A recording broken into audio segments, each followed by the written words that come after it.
ছোট্ট একটা ব্লগ নিয়ে আবারও হাজির হয়ে গেলাম আপনাদের সঙ্গে। রান্না করেছিলাম গরুর মাংস আর মাছ দিয়ে লাউ। তো আসসালামু আলাইকুম, কেমন আছেন সবাই? আশা করছি আল্লাহর রহমতে সবাই সুস্থ আছেন, ভালো আছেন। তো এই তো দুপুরে রান্না করলাম গরুর মাংস আর মাছ দিয়ে লাউ।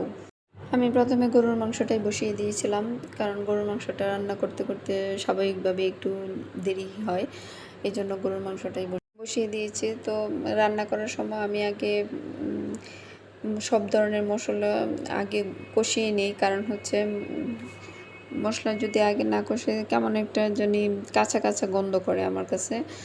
তো কার কাছে কেমন লাগে জানি না। তো আমি এই জন্য আগে মশলাগুলো কষিয়ে নিই।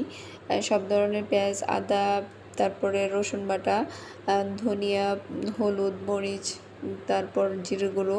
আমি তার সঙ্গে অ্যাড করি সাধারণত পাঁচফোড়নের গুঁড়োটা দিলে হয় কি অন্যরকম একটা টেস্ট আসে, এই জন্য আমি পাঁচফোড়নের গুঁড়োগুলো দিয়ে দিই। এরপর আমি বেশ কিছুক্ষণ কষিয়ে নিব শুধুমাত্র তেল দিয়ে। মাংসের মধ্যে যে তেলটা আছে তাছাড়া রান্নার তেল দুটো মিলিয়ে পানি ছাড়া কষিয়ে নিই। বেশ কিছুক্ষণ কষে, কারণ হচ্ছে আমি গরুর মাংসটা সবাই জানেন যে বেশ কিছুক্ষণ টাইম নিয়ে রান্না করতে হয়। এ তো আস্তে আস্তে আমার গরুর মাংসটা কষিয়ে নিলাম। এরপর কষানোর পর পানি দিয়ে আবার আরও একবার কষিয়ে নিব।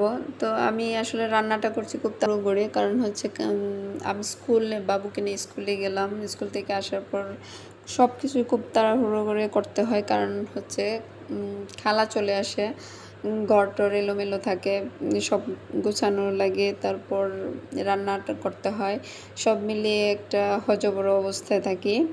তো এই তো আমি এখন গরুর মাংসটা হয়ে গিয়েছে।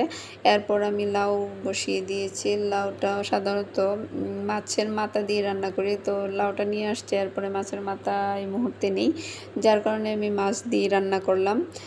এই গরমে তো লাউ আসলে ভালোই, কারণ হচ্ছে পেটের জন্য ভালো, শরীর ঠান্ডা রাখে আমার ধারণা।